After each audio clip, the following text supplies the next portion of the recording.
এরকম যদি পরিস্থিতি হয় তাহলে সামগ্রিকভাবে নির্বাচনের এই মুহূর্তের অবস্থাটা কি সেটাও কিন্তু মানে একদিকে তারা নাম ধরে সমালোচনা করছে না এক পক্ষ আর এক পক্ষকে, কিন্তু সবই কিন্তু বলছে। কিন্তু অন্যদিকে তৃণমূলে এই শেরপুরের এই ঘটনাটা অত্যন্ত অশনি সংকেত।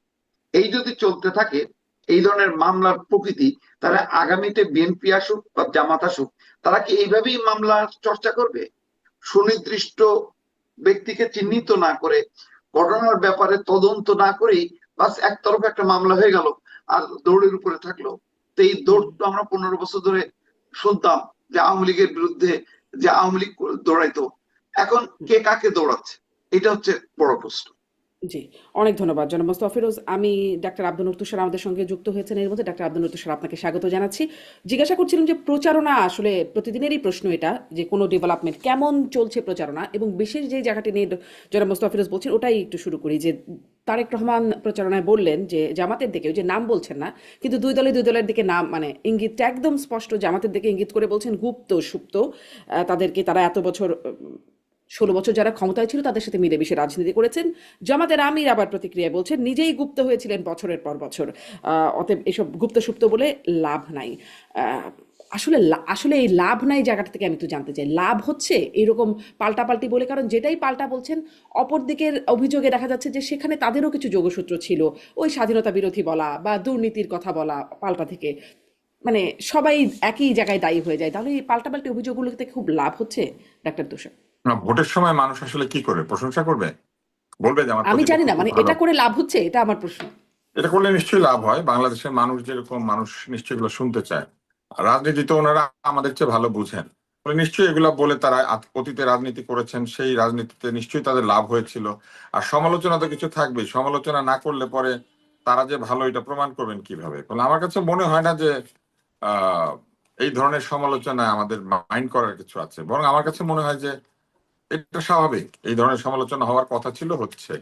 আর দেখতে হবে যে সমালোচনা কারটা বেশি সত্য, কারটা কম সত্য। এই জিনিসটা ভোটারদেরকে দেখতে হবে, ভোটারদেরকে বিবেচনায় নিতে হবে যে কে গুপ্ত ছিল আর কে সুপ্ত ছিল। যারা নিজেরাই বের হয়ে বলেছে যে আমরা গুপ্ত ছিলাম, আমরা লুকিয়েছিলাম আওয়ামী লীগে, আমরা তখন আওয়ামী লীগের মধ্যে, ছাত্রলীগের মধ্যে নেচে নেচে গান করেছি নৌকা নৌকা বলে, তো তারা তো নিজেরাই স্বীকার করেছে। অতএব তাদেরকে গুপ্ত বলা মানে কোনো গালি দেওয়া না, তারা আসলেই গুপ্ত ছিল, গুপ্ত রাজনীতি করেছে। এবং এই গুপ্ত রাজনীতি করার জন্য তারা আশ্রয় নিয়েছিল অত্যাচারীর পেটে, যেখানে তারা আবৃত্তি করার সময় বলে বিদ্রোহীর অনুক্লান্ত আমি সেই দিন হব শান্ত, যাব অত্যাচারীর খড়গ কৃপান, ভীম রণভূমে রণিবে না। আমরা তো দেখলাম বিদ্রোহীর অনুক্লান্ত আমি থাকবো হইয়া জ্যান্ত, আমি লুকাইব তাহার জঠরে, বাহির হইয়া হইব আমি কঠোরে। তাই তো দেখলাম না? তো এটা দেখলে পরে হ্যাঁ হ্যাঁ, তো ওনারা তো লুকিয়েছিলেন। এটা তো পরিষ্কার, ওনাদের লুকিয়ে থাকা লোকজন বের হয়ে নিজেকে সভাপতি দাবি করেছে। তারপর দাবি করেছে যে ওই সময় তারা কৌশলের অংশ হিসেবে এইভাবে লুকিয়েছিল, নেচেছে, আহ, তারপরে জয় বাংলা বলেছে, তারপরে নৌকা নৌকা বলে গান গেয়েছে। এগুলো তো ভিডিও আছে, ফলে এগুলো তো অস্বীকার করার কিছু নাই। ফলে তারেক রহমান যদি তাদেরকে গুপ্ত সুপ্ত বলে থাকেন, তিনি অন্যায় কিছু বলেন নাই। কিন্তু এটাও একটা প্রশ্ন, গুপ্ত সুপ্তটা কি নেতিবাচক টার্ম ইউজ হবে? কারণ তারা তো বলছে এটা কৌশল, এই কৌশল কাজে দিয়েছে তাদের। না, গুপ্তসুপ্ত নেতিবাচকটা আমি ইউজ হবে, কারণ তারা একটা অত্যাচারীর সঙ্গে যুক্ত হয়েছিলেন, এবং অত্যাচারী যত অত্যাচার করেছে তারা তখন চোখ বুজে সহ্য করেছেন, অত্যাচারীর নামে স্লোগান দিয়ে নেচে নেচে গান বাজনা করেছেন। তো অতএব এটা অবশ্যই নেতিবাচক হবে। যদি এইটা হয়ে থাকে যে একটা সরকার দুর্নীতি করেছে এবং সেই সরকারের মধ্যে তারা ছিলেন, এটাও মজার ব্যাপার। দেখেন, তারা বলছে একটা সরকার অনেক দুর্নীতি করেছে, কিন্তু তাদের দুজন মন্ত্রী ছিল, তারা কিছু করে নাই। তো তাদের দুজন মন্ত্রী ছিল, তখনও তারা এরকম চুপ করে ওই দুর্নীতির সঙ্গে তাল মিলিয়েছে। ওদের কাজই এটা, তারা শক্তিশালীর পেটে লুকিয়ে থেকে শক্তিশালীর অত্যাচারকে, ঘুষ খাওয়াকে তারা সমর্থন করে, আর বের হয়ে এসে বলে আমাদের গায়ে কিচ্ছু লাগে নাই, আমরা একদম পুত পবিত্র, আমরা পাক সাফ। হ্যাঁ, এটা হচ্ছে ওই গানের মতো, আমার যেমন বেনি তেমন রবে চুল ভিজাবো না। হ্যাঁ, পানির মধ্যে নেমে ওনারা চুল ভিজে নাই বলে দাবি করছেন, তাই না? এগুলো বললে পরে হবে? এগুলো তো সাধারণ ভোটার দেখতে পাচ্ছে। আর এটাই আমি প্রশ্ন তার করছিলাম, এগুলো বললে কি হবে? কারণ এই কথা আবার বিএনপির পক্ষ থেকে তারেক না, রহমান এখন বললে তো বলছেন যে হবে। তারা না, বললে স্বাধীনতা তো হবে, বিরোধী, সাধারণ তারা ভোটার দেখতে স্বাধীনতা বিরোধী, পাচ্ছেন। 71-এর ইতিহাসের কথা বলছেন। এখন 71-এর মিথ্যা ইতিহাস কথা। তারাও এখন দাবি করছে যে না 71 তো শারমিন, পুরনো, এটা কি সেই মিথ্যা সময় তো কথা? ছিল। হ্যাঁ হ্যাঁ। না শারমিন, না এটা কি কোনো, মিথ্যা কথা? না না সেটাই মিথ্যা তো না। জি। তো যাহা সত্য তাহা তো নিন্দা নহে, তাহা তো সত্য, তাহা তথ্য। যাহা সত্য তাহা তথ্য। তো তারেক রহমান যেটা কিন্তু বলেছেন বলে এটা তো লাভ সত্য, হচ্ছে, বরং বলে লাভ হচ্ছে এই সত্যটা বলে, না এই একই কথা যখন কি আওয়ামী যখন লীগ আবার ওই বলে নাই? সময় একসাথে ছিলেন, হ্যাঁ একসাথে তখন ছিলেন, তখন না তো না, এটা এই বলেন কথা কি নাই। আওয়ামী লীগ বলে নাই শারমিন? তখন লাভ মজার হয়েছিল। ব্যাপার তো আওয়ামী লীগ দুই পক্ষের বিরুদ্ধেই এই কথা বলেছিল, এখন তো আওয়ামী লীগের সব কথাই মনে হচ্ছে সত্য হয়ে যাচ্ছে। না না, আওয়ামী লীগের সব কথা সত্য হচ্ছে না। আওয়ামী লীগ যখন বলেছিল তখন লাভ হয়েছিল, তখন যদি লাভ হয়ে থাকে এখনো লাভ হচ্ছে, তখন লাভ না হয়ে থাকলে এখনো লাভ হচ্ছে না।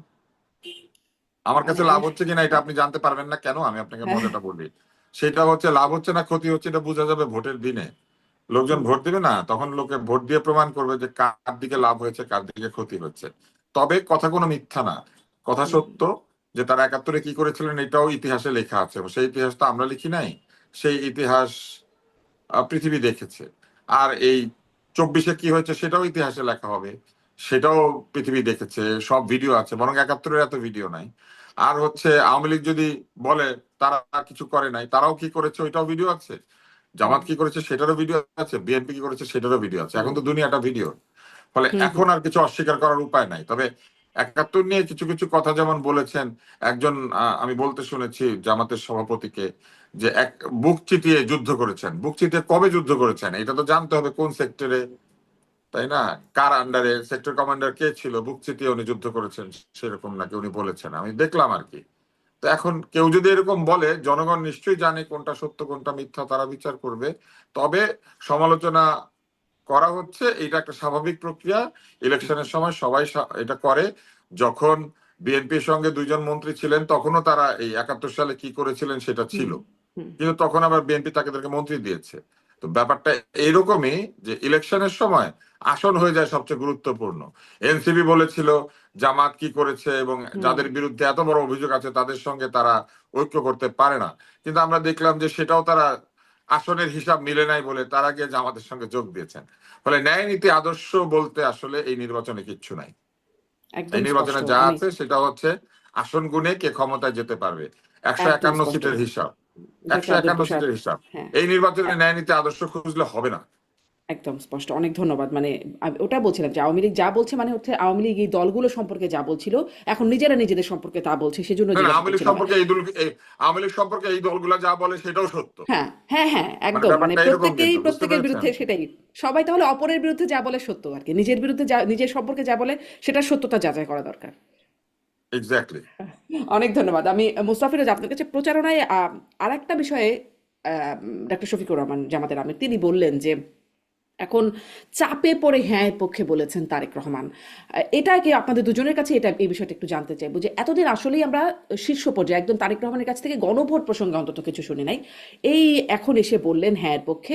এর আগে আমরা বিএনপির পক্ষ থেকে একদম শুরুর দিকে একরকম নেগেটিভ ক্যাম্পেইনে ছিল যে গণভোটে না, যারা নেতারা তারাও অনেকে বলেছেন যে প্রচারণায় বলেছেন নায়ের পক্ষে, কিন্তু শেষ পর্যন্ত মির্জা ফখরুল ইসলাম আলমগীর বলেছেন নায়ের পক্ষে যাবার কোনো কারণ নাই, কিন্তু হ্যাঁ এর পক্ষেও তিনি বলেন নাই। যদিও তারই পুরনো বক্তব্য যদি শুনি নভেম্বরের, তিনি বলছেন এসব গণভোট জুলাই সনদ যেগুলো মানুষ বোঝে না, বিদেশ থেকে আমেরিকা থেকে এসে শিক্ষিত লোকেরা এসে চাপিয়ে দিয়েছে বিষয়টা, এটা ছিল তারই বক্তব্য। এখন এসে আসলে তারেক রহমান বলছেন হ্যাঁ এর পক্ষে, গণভোটে হ্যাঁ পক্ষে। আসলে কেন এতদিন পরে এসে হ্যাঁ এর পক্ষে বলছেন? এই হ্যাঁ এর পক্ষে বলাটাকে আপনি কিভাবে দেখছেন? এটা কিছুটা কে দিল? মানে জি, মুস্তাফিজের কাছে শুনি, আপনার কাছেও আসবো ডাক্তার তুষার জি। এটা একটা জনতুষ্টি আহ, আহ, পাওয়ার একটা চেষ্টা বা ভারসাম্য রক্ষা করার চেষ্টা। বিএনপি তো বেসিক্যালি এই ঐক্যমত্য কমিশনের যে সংস্কার, সেই সংস্কারের তাদের একটা ক্ষোভটা কি, যে আমরা নিজেরাই তো ৩১ দফা মানে সংস্কার কর্মসূচি দিয়ে মানে ২.৫-৩ বছর আগে আমরা জাতির উদ্দেশ্যে পেশ করছি, আমরা ক্ষমতা যে ওই সংস্কারগুলো বাস্তবায়ন করব। তার মধ্যে অনেকগুলো সংস্কার প্রস্তাব ঐক্যমত্য কমিশনের সাথে মিলে দেয়। তো এখন এই সংস্কারের কথা বলে লম্বা সময় নির্বাচন ঝুলে রাখা, এটাও বিএনপি পছন্দ করেনি। আবার সংস্কারের এইরকম জটিল বিষয়গুলো নিয়ে সংসদকে বাদ দিয়ে এক ধরনের আহ, চেষ্টা, মানে তার পক্ষে ম্যান্ডেট নেওয়া, মনে হচ্ছে যেন এই সরকার নির্বাচন কন্ডাক্ট করে না, তার নিজের ক্ষমতার জন্য মনে হচ্ছে যেন গণভোট, আর রাজনৈতিক দলগুলোর জন্য সংসদ নির্বাচন, এরকম একটা বিভাজন। এই জায়গাটা বিএনপি পছন্দ করছে না ঠিক, আবার অপছন্দটাও মানে বলে একটা মানে নির্বাচনের যেই পরিবেশটা বা নির্বাচনটা তো এমন ছিল যে তারা আন্দোলনও করে নাই, বলছিল যে ডিসেম্বরের মধ্যে যদি সংসদ নির্বাচন দেয়া না হয় তাহলে তারা রাস্তায় নামবে। হুম। সেটাও তারা করেনি, যে যাতে অন্য কেউ সুযোগ না পায়, এই সুযোগে যাতে নির্বাচনটা প্রলম্বিত না হয়। তো সেই কারণে অনেক ক্ষেত্রেই আমরা গত 1-1.5 বছরে বিএনপি অনেক কিছু পছন্দ করছে না, কিন্তু আবার বিরোধিতাও করছে না খুব তীব্রভাবে, কিন্তু আবার ভেতর থেকে এটা মেনেও নিচ্ছে না।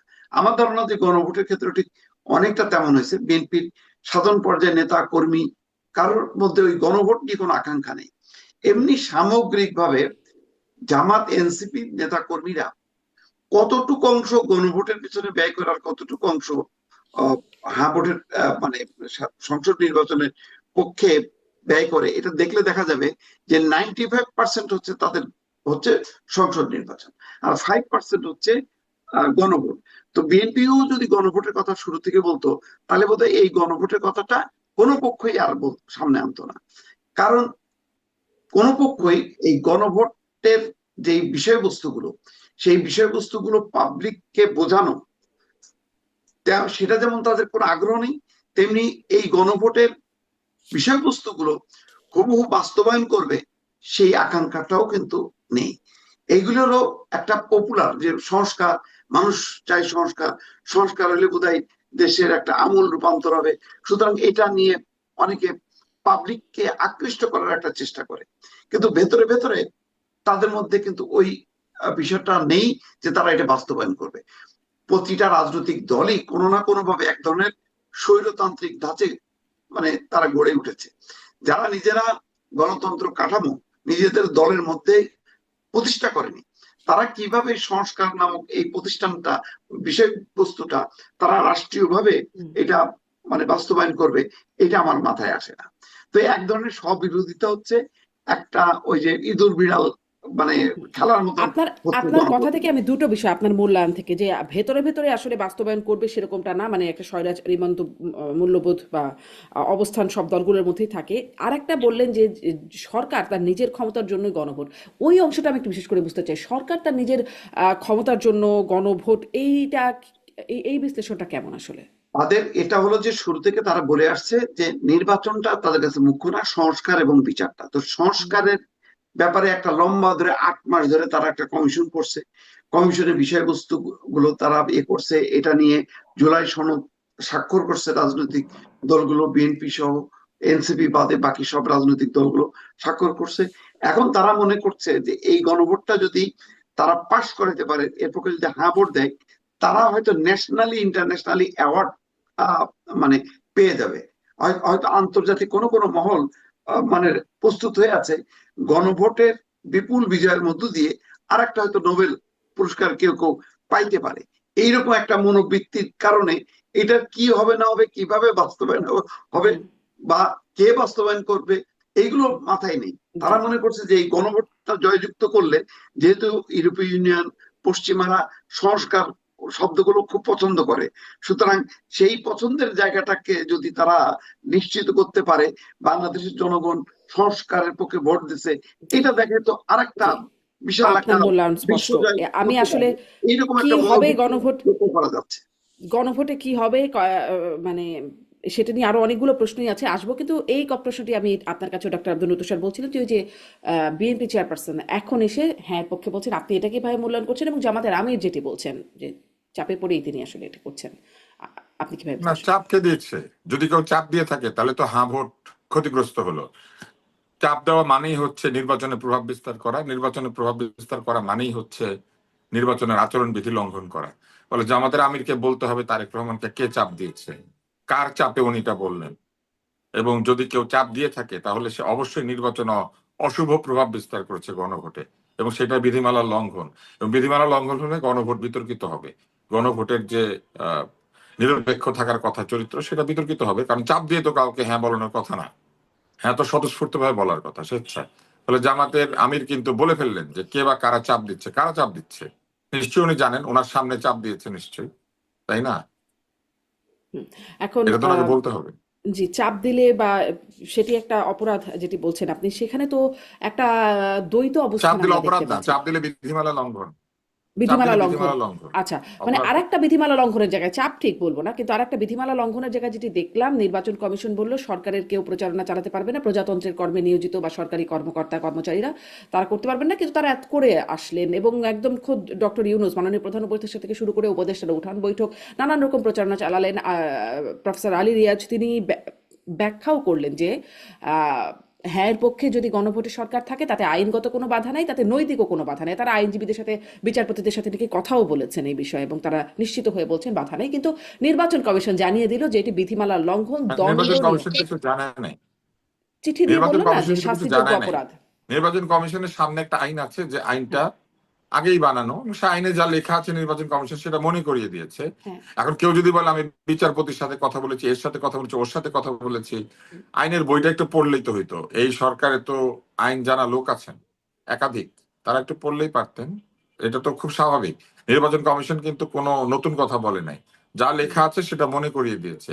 এই শাস্তির বিধান, এই যে এটা যে অন্যায়, জরিমানার বিধান, এটা তো ওখানে লেখাই আছে, এটা তো তাহলে নতুন আমার কিছু দুইটা না। প্রশ্ন, এই দ্বৈততাটা মানে এই যে দ্বৈততা, এই দ্বৈততা এটা কেন হলো এক, এবং এই যে হলো এতদিন ধরে যে প্রচারণা চালানো হলো, তাহলে এটা যদি শাস্তিযোগ্য অপরাধ হয় কিছু কি করা হবে? তাদেরকে কোনোভাবে কোনো বিধানের আওতায় আনা যাবে যারা করলেন? না, কিছু করা হবে কিনা এটা আমি কেমনে বলবো, এটা বলতে হবে নির্বাচন কমিশনকে। নির্বাচন কমিশন যেহেতু সবাইকে মনে করিয়ে দিয়েছে এটা অন্যায়, তাহলে যারা অন্যায় করেছে তাদের শাস্তিরও বিধান থাকা উচিত। এখন সেই আছে বিধানও তো। ওখানে আছে। হ্যাঁ, হুম, এই জন্য সরকার নাকি এখন ব্যস্ত হয়ে এই আইন সংশোধন করছেন। তো আগে অপরাধ করে পরে আইন সংশোধন করা, এটা করা যায়? ধরেন আপনি একটা লোক খুন করে আসলেন, তারপর মৃত্যুদণ্ড বাতিল করলেন, এটা করা হুম, যায়? আইন তো ওনারা ভালো জানেন, আমরা জানি না, কিন্তু আইনের যে ব্যবহার আমরা দেখতে পাচ্ছি গত কিছুদিন ধরে, সেখানে তো আমরা ফ্যাসিবাদের বাইরে কোনো আচরণ দেখতে পাচ্ছি না। ফ্যাসিস্ট আচরণই তো আমরা আবারও দেখতে পাচ্ছি আইনের ব্যবহারের ক্ষেত্রে। একই মামলায় একজন সাংবাদিক গ্রেপ্তার হয়ে চলে গিয়েছেন কারাগারে, আর বাকিরা ঘুরে বেড়াচ্ছেন এবং সেই রকম ভাবে কথাবার্তা বলছেন। আবার অন্যদিকে এই মামলাটা করা হয়েছে, একজন সাংবাদিককে আগে আটক করে পরে মামলা হয়েছে।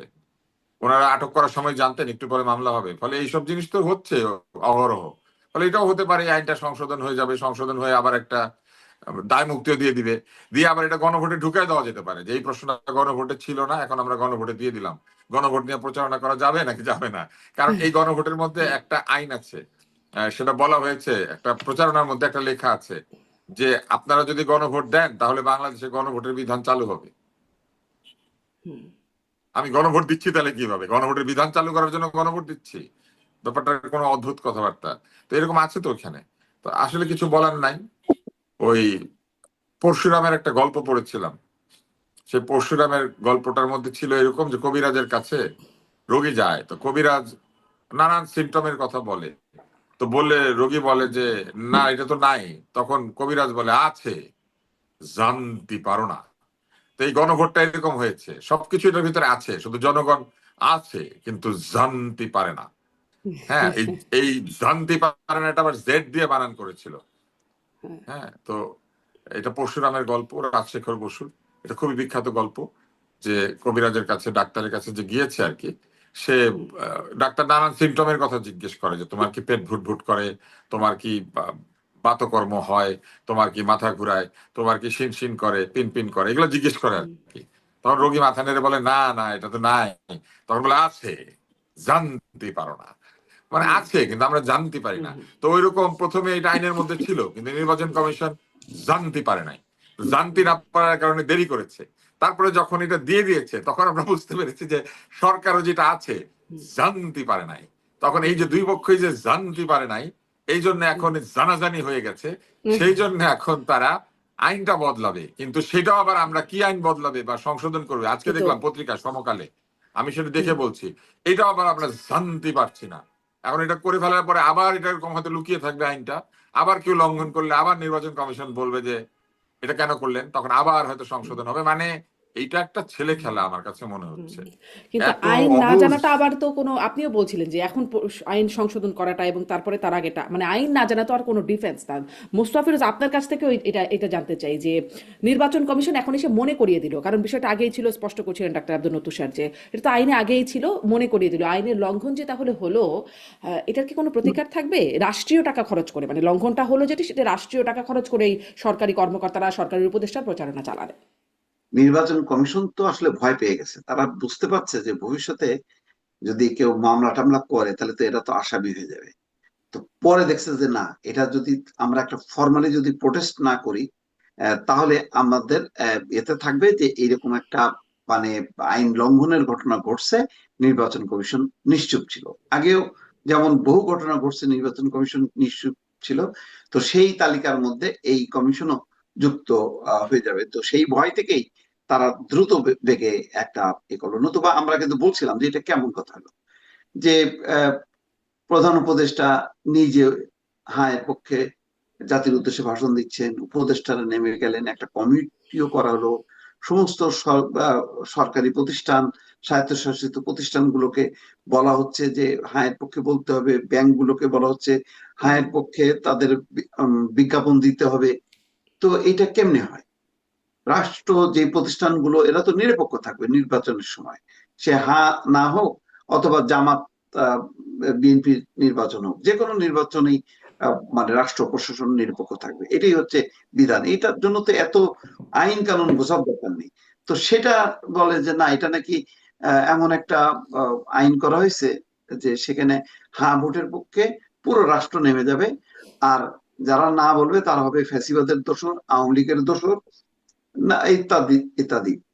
তারপরে কি যেন একটা ফতোয়া দিল দেখলাম শফিকুর রহমান, যে আজাদি না গোলামি, না হলে গোলামি হবে। তাইলে আমি মানে গোলামি হব, ফ্যাসিবাদের দোসর হব, আওয়ামী দোসর হব, তাহলে সেটা তো একেবারে কিল করে ফেলা উচিত। একটাই থাকবে, হাতে ভোট দিতেই হবে এবং বাধ্যতামূলক। আপনি দেখবেন যে আহ উত্তর কোরিয়ায় নাগরিকদেরকে একজনই প্রার্থী থাকে, কিন্তু তারপরে ভোট দিতে হয়। এবং শুধু ভোট দিলে হবে না, ভোট দেওয়ার পরে বাইরে এসে, কেন্দ্র থেকে বাইরে এসে হাত তুলে তাদেরকে আবার স্লোগান দিতে হবে, মানে উল্লাস প্রকাশ করতে হবে। সেই উল্লাসের মধ্যে যদি কারোর বডি ল্যাঙ্গুয়েজে বা মুখভঙ্গিতে প্রকাশ হয় যে সে জোরপূর্বক এটা হাসতেছে বা আনন্দ প্রকাশ করতেছে, তাহলে আবার সাথে সাথে তার আবার দণ্ড হবে। তো এইরকম একটা কঠিন অবস্থা, এই গণভোটটা অনেকটা উত্তর কোরিয়ার মডেলের নির্বাচনের দিকে নিয়ে যাওয়া হয়েছে, যে এই গণভোটে হাঁ দিতেই হবে এবং এই হার পক্ষে কে কত বেশি সোচ্চার হবে। এই যে বিএনপি আস্তে আস্তে বললো না, কেন এতদিন পরে বললো কেন, আর বললো কম বললো কেন, আচ্ছা পরশুদিন বললো তরশুদিন বলেনি কেন, শনিবার বলছে বৃহস্পতিবার বলেনি কেন? তার মানে ওই যে উত্তর কোরিয়ার দিকে নিয়ে যাইতে, মানে আপনাকে বলতেই হবে, আপনাকে হার পক্ষে থাকতেই হবে, এইরকম একটা মানে চিন্তাধারা। এটা তো এক ধরনের ফ্যাসিবাদ। তা আপনি একদিকে গণ মানে গণতন্ত্র প্রতিষ্ঠার জন্য সংসদের নির্বাচনটা করতেছেন, আর গণভোটটাকে আপনি একেবারে ফ্যাসিবাদের চূড়ান্ত পর্যায়ে নিয়ে যাচ্ছেন কেন? এইটা আমার ধারণা যে মানে নির্বাচন কমিশন তো ধরেন আমার মতন তার নির্বুদ্ধ টাইপের লোকজন নাই, অনেক মেধাবী লোকজন সেখানে। তো তাদের টনক নড়ে গেছে যে হাই হাই, আমরা তো ফেসে যাব। সেই জন্য তড়িঘড়ি করে তারা এটা দণ্ডনীয় যে হায়ের পক্ষে বা অবস্থান নেওয়াটা বলাটা, সেই কারণে তারা ওই বিধিবিধানের কথা বলে এখন চুপ করে বসে আছে। এখন কে এই আইনটা লঙ্ঘন করলো, কে দণ্ড করলো, দণ্ড তো হয়ে গেছে অলরেডি, দণ্ড দিয়ে কয়েকটা অ্যাকশন দেখলে না বুঝতাম, কিন্তু এখন সেই অ্যাকশনটা করবে না। তারা বলবে না আমরা তো বলেছি, আমরা তো বলেছি, মানে অর্থাৎ আমি ইয়ে থাকলাম, দায়মুক্ত থাকলাম। তো এই ধরনের একটা মানে ভোগলাবাজি চলতেছে, সোজা কথা। এটা খুবই মানে দুঃখজনক। জি, আমি মানে পাল্টাপাল্টি নাম উল্লেখ না করে বিএনপি জামাতের বিরুদ্ধে বা জামাত বিএনপির বিরুদ্ধে বলছে, এটাও একটু জানতে চাই যে ইসলামী আন্দোলন যারা আসলে এতদিন জামাতের সাথে জোট হয়ে গিয়েছিল কারণ সেখান থেকে বেরিয়ে আসলো, তা সেই ইসলামী আন্দোলনের আমির সৈয়দ রেজাউল করিম তিনি বলছেন, ডক্টর আব্দুল নতুন আপনার কাছ থেকে একটু শুনি এটা, যে তিনি যেটি বলছেন যে জামাত মুখে একটা কাজে আর একটা, আমাদের সামনে বলে একটা আর গোপনে গিয়ে বৈঠক করে আমেরিকা ভারতের সঙ্গে। বৈঠক হতেই পারে কিন্তু গোপনে কেন? সেই গোপনের মধ্যে ডাল মে কুছ কালা হ্যায়, আসলে কি কালা কিছু হ্যাঁ ডাল মে? আমরা মার্কিন মানে দূতাবাসের মধ্যেও অনানুষ্ঠানিক বা অফ দ্য রেকর্ড কথোপকথনের কিছু অংশ শুনেছি, লিক হয়েছে, ওয়াশিংটন পোস্টে পড়েছি। আসলে কি ডাল মে কুছ কালা হ্যায়? না, সেটা তো যেটা শুনেছেন সেটা তো জামাতের সাথে বৈঠক না, যেটা শুনেছেন কিন্তু সেটা জামাতকে নিয়ে বৈঠক, জামাত প্রসঙ্গে কথা বলা হয়েছে। জামাতকে নিয়ে। এখন আপনি ধরেন আপনি একজন নারী সাংবাদিক, ওখানে কয়েকজন নারী সাংবাদিক ছিল, সেরকম আপনিও যদি দাওয়াত পেতেন, আপনার সামনে বাকি নারী সাংবাদিক এবং কয়েকজন নাকি পুরুষও ছিলেন এখানে শুনেছি, সাংবাদিকদের সাথে আড্ডার ছলে আলাপ হয়েছে, কেউ একজন সেটা রেকর্ড করেছেন। তো এইটা তো গোপন আলাপনা, গোপন মিটিংও না, একটা আলোচনার মধ্যে আড্ডা হচ্ছে, আড্ডার মধ্যে একজন তার মতামত দিচ্ছেন। এটা কি এমবাসির অফিসিয়াল মতামত নাকি এটা তার ব্যক্তিগত কথাবার্তা, এটা তো কোথাও বলা নাই, তাই না? ওখানে একটা আড্ডা হচ্ছিল যতদূর আমি বুঝেছি, এবং সেখানে এরকম কি আর আড্ডা হয়? বন্ধুদের আড্ডার মতো আড্ডা তো না, এটা তো পারপাসফুল আড্ডা যদি হয়ে থাকে, না, তাই নাকি? আড্ডা অনেক পারপাস থাকতে পারে। কেন? কেউ দাওয়াত দিয়েছে, ওখানে আড্ডা হচ্ছে, কথাবার্তা হচ্ছে, সেই কথাবার্তার মধ্যে একজন কিছু কথা বলছে, আরেকজন রেকর্ড করছে। আমার তো শোনার ইচ্ছা ছিল যে এই সাংবাদিকরা ওইখানে কি কথা বলেছেন, নিজেদের রেকর্ডটা ছাড়েন নাই কেন? ওনারা এর উত্তরে কি বলেছেন? ওনাদের কথাবার্তা ছিল না ওইখানে? আড্ডা কি অতটুকু হয়েছে?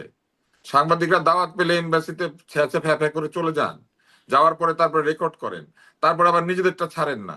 সব সাংবাদিকরা তো দাওয়াত দেয় না, ওনাদেরকে দিচ্ছে কেন? নিশ্চয় ওনাদের সাথেও খায় খাতির ভালো, ওনাদেরকে এরকম বিশ্বাস করে, যেমন জামাতে ইসলাম নিয়ে ওনারা ভালো কথা শুনেছে, রেকর্ড করেছে, ওনাদেরকে দাওয়াত দিয়েছে, বিশ্বাস ছাড়া দাওয়াত দিয়েছে, আপনাকে দিয়েছে, আমাকে দিয়েছে, মোস্তফা ফিরোজকে দিয়েছে, দেয় নাই তো। বেছে বেছে দাওয়াত দেয়, বেছে বেছে এখানে গিয়েছে। ফলে এই পুরো জিনিসটা নিয়ে আমার একটা নেতিবাচক বিষয় রয়েছে। আর আপনাকে দাওয়াত দেওয়ার পর আপনি যদি এখান থেকে রেকর্ড করে এনে কোথাও ছড়িয়ে দেন, সেটা আসলে একদমই ঠিক না। আপনি যদি রেকর্ডই করবেন তাহলে গোয়েন্দা বৃত্তি করেন, ভালো, সেটা ভালো, কিন্তু রেকর্ড করে এনে আপনি পাঠিয়ে দিয়েছেন কোথাও। ফলে আমি পুরো হুম। প্রসেসটার সঙ্গে আমি একমত না। কিন্তু যেটা ঘটনা সেটা হলো আপনি যেটা জিজ্ঞেস করেছেন, জামাত গোপনে বৈঠক করে, কিন্তু সেই গোপন বৈঠকের কথা উনি জানে, তাহলে এটা গোপন থাকলো কিভাবে? এই আকন সাহেব বলেছেন না এটা? আকন সাহেবের কথা বললেন না আপনি? না, আমি বললাম রেজাউল করিম সাহেবের কথা, এই ইসলামী আচ্ছা, আন্দোলনের। রেজাউল করিম সাহেব। তো রেজাউল করিম জানে কেমনে গোপনে হয়েছে? তার মানে নিশ্চয়ই গোপন বৈঠক উনি দাওয়াত পেয়েছেন, অথবা কিন্তু ওনার লোক গোপন কথা গিয়েছে। তো সব গোপন থাকে না, অনেক কিছুই জানাজানি হয়ে যায়, হ্যাঁ, ফাঁস হয়ে তাহলে যায় উনি পরবর্তীতে, জানে তাই না? আর কি, উনি জানে তো, যেটা জানে সেটা তার গোপন না। তাহলে গোপনে কি মিটিং হয়েছে সেই বিষয়বস্তু তো না জানার কথা। শুধু জেনেছে খালি গোপনে বৈঠক হয়েছে, তাহলে বিষয়বস্তু জানার কথা না। যে তাকে গোপন বৈঠকের খবর দিয়েছে সে তাকে বলতে পারে না এখানে কি আলাপ হয়েছে, এরকম একটা ফোন নিয়ে রেকর্ড করতে পারে নাই? করলেই হতো। এক। দুই হচ্ছে, উনি বলেছেন ডাল মে কুচ কালা হ্যায়, এখানে ডাল কে আর কালা কে? হুম। মানে দাওয়াত দিয়েছে ধরেন বিদেশি দূতাবাস, আর ওনারা গিয়েছেন, ডাল কোনটা কালা কোনটা এটা তো বুঝতে হুম। হবে। ওনাকে দাওয়াত দিলে উনি যেতেন? রাজনীতিবিদদের কিছু কিছু বিষয় জানেন সাধারণ মানুষ অত্যন্ত ক্ষুব্ধ। তার মধ্যে একটা হচ্ছে ওনাদের যে বিদেশ প্রীতি, ওনাদের যে বিদেশি দূতাবাস প্রীতি, ওনাদের যে বিদেশি দূতাবাসের এই রাষ্ট্রদূত প্রীতি, এবং ওইখান থেকে যেসব সারমন, যেসব কথাবার্তা হয়, এগুলা নিয়ে রাজনীতি করা, এগুলা খুব হাস্যকর, এগুলা খুবই সার্বভৌমত্ব বিরোধী জিনিস। এবং এইগুলা নিয়ে যে আমরা আলাপ আলোচনা করি, আপনার মনে আছে ওবায়দুল কাদের বলেছিল বাইডেনের সাথে সেলফি উঠে গেছে, তলে তলে ঠিক হয়ে গেছে। হুম। হুম। এটা কি ছিল? এই একই জিনিস ছিল। আমাদের সমস্ত দলগুলি এই বিদেশিদের সাথে গোপনে গোপনে বা আপনে আপনে অথবা ওপেনে ওপেনে বৈঠক করাকে খুবই ভালোবাসে, এবং তারা বলে আমি করেছি ওপেনে, তুমি করেছো গোপনে। আরে ভাই, ওপেনে করলে আর গোপনে করলে কিছুই আসে যায় না। আপনি বাংলাদেশের স্বার্থ নিয়ে নির্বাচন নিয়ে ওখানে যাবেন কেন?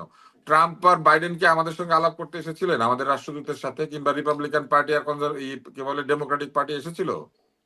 আসে নাই তো। তাহলে আপনারা যান কি করতে? এটা অদ্ভুত ব্যাপার না? এটা হচ্ছে দ্বিতীয় কথা। তৃতীয় কথা হচ্ছে, উনি বলেছেন জামাত গোপনে বৈঠক করে। 2 দিন আগে উনি জামাতের সাথে ছিলেন।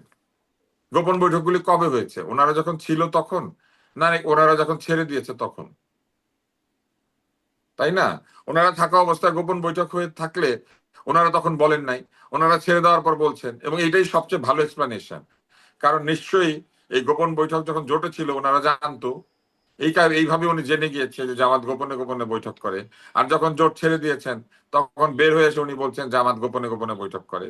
থাকা অবস্থায় বলতেন, যেমন একটু আগে আমি জামাতকে বললাম আমরা, যে থাকা অবস্থায় যখন মন্ত্রী ছিলেন তখন দুর্নীতির প্রতিবাদ করতেন, তাই না? একই কথা বিএনপিকেও বলা যায়, যে যখন জামাত আপনাদের সাথে ছিল তখন বলতেন তারা স্বাধীনতা বিরোধী। কেউই স্বার্থের সময় তার কথাটা বলে না। বন্ধু যখন বউ লইয়া হুম। আমার বাড়ির সামনে দিয়া রঙ্গ কইরা হাইটটা যায়, তখনই বুকটা ফাইটটা যায়, কিন্তু তার আগে কিন্তু বুকটা ফাটে না। এই বন্ধু যখন বন্ধু ছিল তখন সে ভালো ছিল, কিন্তু বন্ধু তখন হয়তো বুক তখনও, ফাটে তবু মুখ ফোটে না, ওই যে আছে না, হ্যাঁ মানে সেরকম মুখে তখন, ফোটে না। হ্যাঁ কিন্তু এই জি। ঘটনাটা তো এইটাই। এখন বন্ধু যখন রঙ্গ কইরা এনসিপির সাথে লইয়া আমার বাড়ির সামনে দিয়ে হাইটটা যায়, তখন বুকটা ফাইটটা যায়। আবার আমার বন্ধু যখন আমাকে ছাইরা আমারই সমালোচনা করে তখন বুকটা ফাইটটা যায়, তাই না? সবারই বুক ফাটতেছে কারণ স্বার্থহানি হয়েছে। এখানে কোনো জায়গাতেই নৈতিক কারণে এই কথাগুলি হচ্ছে না। এই একই বৈঠকে ওনারা হাজির থাকতেন খুব ভালোভাবে, যদি তারা ওই জোটে থাকতেন এবং একটা শব্দ করতেন না। আমার খুবই জানার ইচ্ছা আর কতদিন আমাদের দেশের মানুষ এইভাবে বিদেশিদের পরামর্শ, বিদেশিদের ইয়েস নো, বিদেশিদের হ্যাঁ বলা, বিদেশিদের অ্যাপ্রুভ করা, এইগুলাতে ব্যস্ত থাকবে। আধিপত্যবাদ যদি সত্যি একটা শব্দ হয়ে থাকে, এই আধিপত্য যেই করুক সেই খারাপ। চামড়া রং দিয়ে আধিপত্য হিসাব হয় না, কার সাথে আপনার বর্ডার আছে সেটা দিয়ে আধিপত্য হিসাব হয় না। আধিপত্যবাদ যে করবে সেই খারাপ, সেই ভুল। সকল আধিপত্যবাদী আমাদের জন্য ক্ষতিকর। কি কারণে আমরা অন্যের কাছে জানতে যাব? তাই না? এটা তো জানার কোনো প্রয়োজন নাই এবং তাদেরকে মেনশন করারও কোনো প্রয়োজন নাই। হুম, জি। কিন্তু প্রয়োজন কি আসলে আছে? মানে এটা একটা মানে প্রশ্ন আমি মোস্তাফিরোজ আপনার কাছ থেকে শুনতে চাই।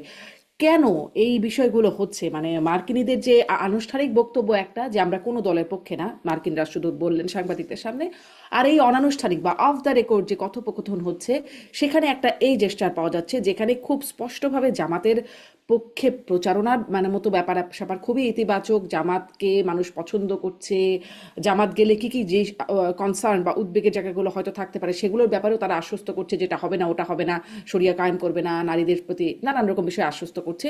অপরদিকে বিএনপির প্রসঙ্গে একটুখানি কথা আছে পুরোটাতে, সেখানে বলছে বিএনপি ক্ষমতায় গেলে আবার নিজেদের মধ্যে অভ্যন্তরীণ কোন্দল আর দুর্নীতি শেষ হয়ে যাবে। এরকম স্পষ্ট পক্ষপাত দেখা যাচ্ছে অনানুষ্ঠানিক কথোপকথনের মধ্যে। এটি আসলে মানে এটি কি কোনো বার্তা দেয়? ডাল মে কুছ কালা হ্যাঁ? দেখেন, অনানুষ্ঠানিক যে বিষয়গুলো সেগুলির সত্যতা কতটুক আর কতটুক মানে এটার কোনো বাস্তবতা নেই, এগুলি কিন্তু আহ, মানে বিশ্বাস করা বা বিশ্লেষণ করাটা কঠিন। মানে আপনি কোনো ফ্যাক্টস নাই, কোনো তথ্য নাই, অথচ তার উপরে আপনি লম্বা একটা শুধু পারসেপশনের উপরে আপনি আলোচনা করে গেলেন। তো সেটা ভালো, সেটা বলে ভিউ বাড়ে। কিন্তু আমার ধারণা যে আমেরিকা মুখে কোনটা বলে, ভেতরে কোনটা বলে, ভেতরে যেটা বলে সেটাকে মুখে বলে কিনা আমার যথেষ্ট সন্দেহ আছে। দেখেন আপনি আহ আহ, সজীব ওয়াজেদ জয় কয়েকদিন আগে বললেন কি যে আমার মা আসলে রাজনীতি থেকে অবসর নিতে চান, তিনি দেশে ফিরতে চান, তিনি আর রাজনীতিতে জড়াবেন না। কিন্তু আমরা দেখলাম কি দিল্লিতে লন্ডন আওয়ামী লীগের সঙ্গে বৈঠক করলেন হুম, এবং সেখানে দেখলেন সুরম্য অট্টালিকা এবং নিরাপত্তা ব্যবস্থা। তো একদিকে আবার সাংবাদিকদের সঙ্গেও যুক্ত থাকলেন, মিলছে না তো বিষয়টা। তো এখন সজীব ওয়াজেদ জয় মুখে যেটা বলছে বাস্তবে কিন্তু সেটা নেই। এখন আমেরিকা হঠাৎ করে কি কারণে জামাতের বন্ধু হবে, কোন স্ট্র্যাটেজি নিয়ে? আহ, এটা কি বিএনপির সাথে এরকম চীনের কোনো চুক্তি হয়ে গেল? সেই কারণে কি পাল্টা হিসেবে মানে চীনকে মোকাবেলা করার জন্য জামাতকে ধরছে, নাকি জামাত সত্যি সত্যি ক্ষমতায় আসতে যাচ্ছে এটা নিশ্চিত হয়েই আমেরিকা জামাতের জামাতকে নিজের নিয়ন্ত্রণে আনতে চাচ্ছে? এইগুলি খুবই মানে কি বলে নানা রকম আহ, বিশ্লেষণ সামনে আনা যায়, কিন্তু কোনোটার উপরে বলা যায় না যে না এটাই সত্য। আমাদের অবস্থা হলো তাই, আমাদের ইনফরমেশন বেস গুলো কিন্তু এত দুর্বল। আজকে আপনি দেখেন, আপনি এই যে আহ, আহ, জরিপের এটাই দেখেন, হুম, তিনটা জরিপ তিন রকম। এখন বলা হচ্ছে যে বেশিরভাগ এই হচ্ছে বেশিরভাগ মানে শফিকুর রহমানের ডাবলেরও বেশি 45% মানুষ চায় প্রধানমন্ত্রী হোক এ। তার আগে কি হলো হাড্ডাহাড্ডি লড়াই 34-35। তার আগে কি হলো 70% হচ্ছে বিএনপি ভোট পাবে। একটার সাথে একটা কোনো মিল নেই। তো কোনটা সত্য কোনটা মিথ্যা? তেমনি আমেরিকা বন্ধুকে জামাত কেন বন্ধু, বিএনপি না? এগুলো আপনি কিভাবে মেলাবেন? এগুলো তো মেলানো যায় না। তাহলে কি ভারতের সাথে কি এমন একটা ঘটনা ঘটে গেল মানে যে যখন নাকি আমেরিকা বুঝলো যে তারেক রহমান ভারতের সাথে চুক্তি করে দেশে আসছে, তখনই কি তাদের মাথা খারাপ হয়ে গেল যে তাহলে ভারত যদি ঢুকে পড়ে তাহলে? তো ভারত আর মানে আমাদের কনটেক্সটে তো ভারত আর আহ, আমেরিকা তারা তো কৌশলগত মিত্র, কারণ দুই পক্ষই চীনকে মোকাবেলা করতে চায়। তাহলে তাদের মধ্যে কেন বিভাজনটা হবে? তাদের তো এক থাকা দরকার। তাহলে ভারতও কি জামাতকে চাচ্ছে? তাহলে সেই বিষয়টা চলে আসে।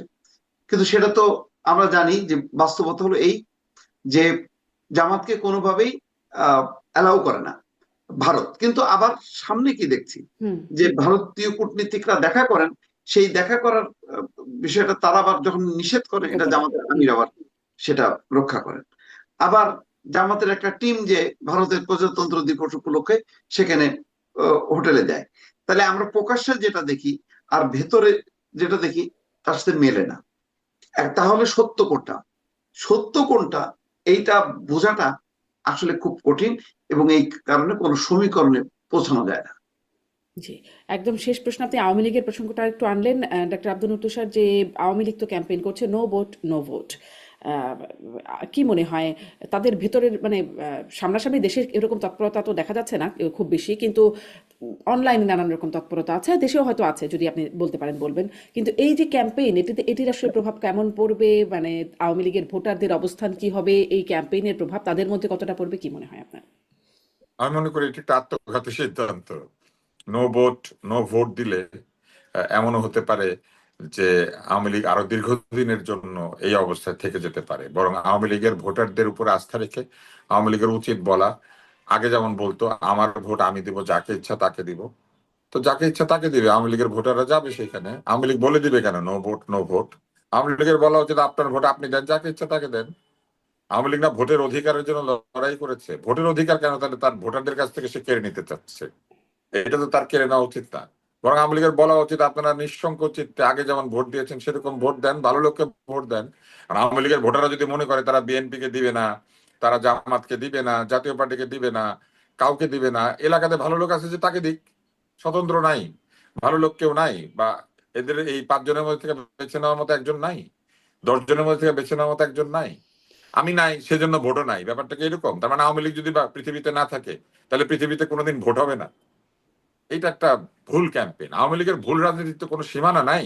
এবং আমার কেন জানি মনে হয় যে আওয়ামী লীগের রাজনৈতিক যারা পরামর্শ দিয়ে থাকেন, এই পরামর্শদাতাদের মধ্যে অনেকেরই ব্যক্তি স্বার্থ কাজ করে। তো ব্যক্তি স্বার্থ দিয়ে কোনোদিন দলকে বাঁচানো যায় না, যেটা আওয়ামী লীগ একেবারে মরিয়া প্রমাণ করিল, ওই কাদম্বিনীর মতো। কাদম্বিনী মরিয়া প্রমাণ করিল, সে মরে নাই। ওরকম আওয়ামী লীগ, এই শব্দ বললে আওয়ামী লীগেরা মাইন্ড করে, তারপর আবার বলি আওয়ামী লীগ পলাইয়া প্রমাণ করিল যে আওয়ামী লীগ পলাইতে পারে। কারণ এর আগে পর্যন্ত বলেছে যে আওয়ামী লীগ কোথাও যায় না, কোনো দিকে যাবে না, আওয়ামী লীগ এখানেই থাকবে।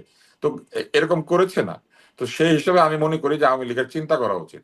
মুখে যদি আপনি বলেন যে আপনার ভোট আপনার রায়, আপনার ভোট আপনি যাকে ইচ্ছা তাকে দিবেন, আপনি যদি বলেন ভোটের অধিকারের জন্য সংগ্রাম আপনার এই দলের আওয়ামী লীগের, তাহলে এখন কেন ভোট দিতে না করবেন? আপনি বলবেন নিশ্চিন্তে নিঃসংক চিত্তে গিয়ে ভোট দিতে, এবং ভোট দিয়েই ভোটের শত্রুদের পরাজিত করতে। তো সেটা বলার নৈতিক জায়গা কি তাদের নাই? এটা তাদেরকে প্রশ্নের উত্তর দিতে হবে। আমি মনে করি নো ভোট নো ভোট একটা গণতন্ত্র বিরোধী কথা। বরং এর বলা প্রভাব হচ্ছে কেমন, এর কি প্রভাব পড়বে মানুষের মধ্যে, মানে এটা ভোটারদের? ভোটের দিন বোঝা যাবে, এটা ভোটের দিন বোঝা আচ্ছা। যাবে। কিন্তু আমি এখনো পর্যন্ত যাদেরকে একেবারে খুব কাছে থেকে চিনি, যারা অনেকদিন যাবত আওয়ামী লীগ করেছেন, এমন অনেক ভোটারদেরকে আমি চিনি। আমি বিএনপিরও চিনি, অনেককেই চিনি।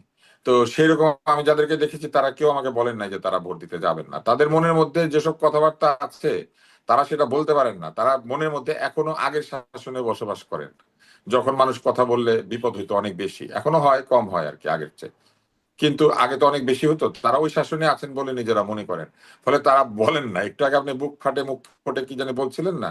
তো হুম। ওনাদের সব ফেটে গেলে বুক ওনাদের ফাটে মুখ তাও ফুটবে মুখ না। ফোটে না। ওনারা হুম। অভ্যস্ত হয়ে গিয়েছেন, ওনারা একেবারে অভ্যস্ত হয়ে গেছেন, ওনারা বলে না কিছু, কিন্তু ওনারা ভোট দিতে যাবে আমি শিওর। এবং আমি আশা করছি যে ভোটের দিন এরকম 2-4 জনকে পেলে আমি তাদেরকে আহ দেখবো যে তারা আসলে শুনলেন না কেন যে নো ভোট নো ভোট, এটা কেন শুনলেন না। হ্যাঁ। তো আমি যেটা দেখছিলাম আল জাজিরার একটা প্রতিবেদনে, সেখানে বলছে যে তারা আসলে অনেকে ভয় পাচ্ছেন যে ভোট দিতে যদি না যায় তাহলে তাদেরকে আবার স্বৈরাচারের দোসর বলা হবে বা কিছু করা হবে, এরকম একটা ট্যাগ দেওয়া হবে বা তাদের জন্য বিপদ হবে। ভোট তো ভোট তো একজন নাগরিকের অধিকার, সাংবিধানিক অধিকার। আপনি একজন নাগরিকের সাংবিধানিক অধিকার এক্সারসাইজ করতে না করবেন কেন? হুম। আপনি বলবেন স্পষ্ট। ভোট দিতে, আপনি কি করে বলেন যে আপনি ভোট দিয়েন না? এটা আগেও যখন যারা বলেছে তারা ভুল করেছে। ভোট বর্জন আপনি হুম। করতে পারেন, আমি দাঁড়াইলাম না। হুম। কিন্তু আমি ভোটারকে কি করে বলি যে আপনি ভোট দিয়েন না? আমি দাঁড়াই নাই মানে পৃথিবীতে আর কোনো মানুষ নাই? আমি নাই মানে পৃথিবীতে আর কোনোদিন ভোট হবে না, তাই না? মুসলিম লীগ নাই বইলা হুম। বাংলাদেশে কোনোদিন ভোট হয় না? একসময় তো মুসলিম লীগ হুম। পাকিস্তান শাসন করতো, এই জন্য পাকিস্তান বন্ধ হয়ে গেছে, জি। মুসলিম লীগ নাই দেখে। জি। এইটা আমি মনে করি যে এগুলো আবেগী সিদ্ধান্ত। আওয়ামী লীগের এই আবেগ আপনার মূল্যায়ন একটু একদম স্পষ্ট। আমি একটু কমানো দরকার। জি, একটু জনাব মোস্তফা আপনার কাছেও একই প্রশ্ন যে এই ক্যাম্পেইনকে আপনি কিভাবে দেখছেন, এক, আর হচ্ছে এই ক্যাম্পেইনের প্রভাব মানুষের মধ্যে কেমন পড়ছে, ভোটারদের মধ্যে? না ভোটের পক্ষে এই যে না, হ্যাঁ জি, মানে না, নো ভোট এটা বলছি, আওয়ামী লীগের যে প্রচারণা সেটা। মানে নৌকা নাই তো ভোট নাই, এটা হ্যাঁ এটা হ্যাঁ বলার চেষ্টা হ্যাঁ করতেছে আর কি। হ্যাঁ, না এইটা মানে এটা আসলে সরকারই এটা মানে ঝামেলাটা বাঁধাইছে। তারা এই যে যত বেশি হার পক্ষে থাকবে তত বেশি মানুষ বিগড়ায়, যে বলো যে না তাহলে না ভোটই মনে দিতে হবে।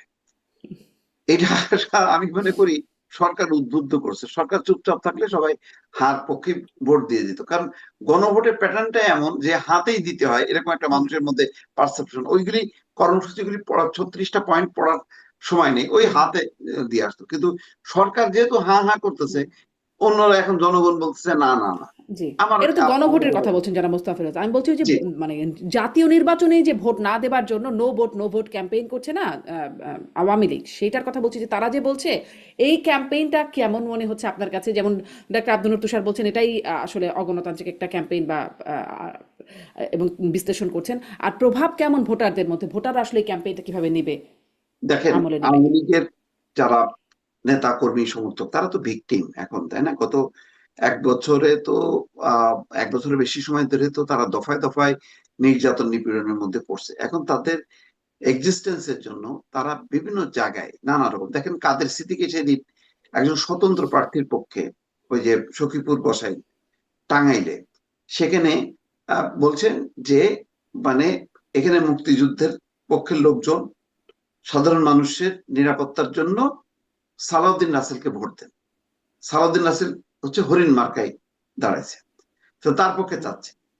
এটা হচ্ছে ওই অঞ্চলের দৃশ্য। তো বিভিন্ন জায়গায় দেখছে যেখানে মনে করছে যে বিএনপির এই প্রার্থীটা আহ মানে নির্বাচিত হলে তাদের পক্ষে কাজ করবে, সেখানে দিচ্ছে। যেখানে জামাতের প্রার্থী আহ তার আচরণের কারণে মনে হচ্ছে আওয়ামী লীগের ভোটারদের যে আহ, মানে তাদেরকে রক্ষা করবে, তার পক্ষে যাচ্ছে।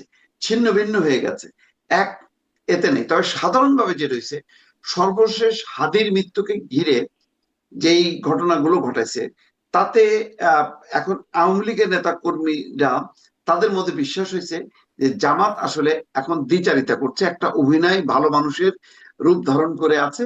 তারা নির্বাচিত যদি হয় তাহলে প্রথমেই আওয়ামী লীগকে আরো কচুকাটা করবে।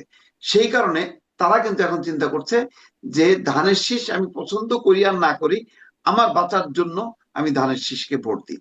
এইরকম একটা মনোভাব কিন্তু গড়ে উঠছে। কারণ সর্বশেষ যে মততন্ত্র হয়েছে সারা দেশ ব্যাপী, সেখানে কিন্তু বিএনপি নেতা কর্মীরা একেবারেই ছিল না, তারা নিশ্চুপ ছিল। এই নিশ্চুপ থাকাটা কিন্তু তাদের পক্ষে গেছে। এনসিপি কে ধরা হয় যে এনসিপি তরুণরা তারা মবের হচ্ছে নেতৃত্ব দেয়। সুতরাং এনসিপি যখন কি জামাতের দিকে গেছে, তখন মনে করছে জামাত এবং এনসিপি মিলে বোধহয় নির্বাচনের পর না জানি কি মব শুরু করে দেয়। এখানে সংখ্যালঘু এবং আওয়ামী লীগের ভোটাররা ভীত সন্ত্রস্ত হয়ে তারা এখন ধানের শীর্ষের পক্ষে ভোট দেবে বলে সিদ্ধান্ত নিয়েছে, আমি বিভিন্ন সূত্র থেকে জানতে পেরেছি। তবে ওই যে তারপরেও কথা থাকলো ওইটা যে এই আওয়ামী লীগের ভোটগুলো নানাভাবে বিভক্ত হয়ে গেছে। সামগ্রিক অবস্থানটা হচ্ছে তাদের ধানের শীষের পক্ষে। মানে এই পরিস্থিতিটা তৈরি করছে জামাত এবং এনসিপি মিলেমিশে, এই অবস্থাটা তৈরি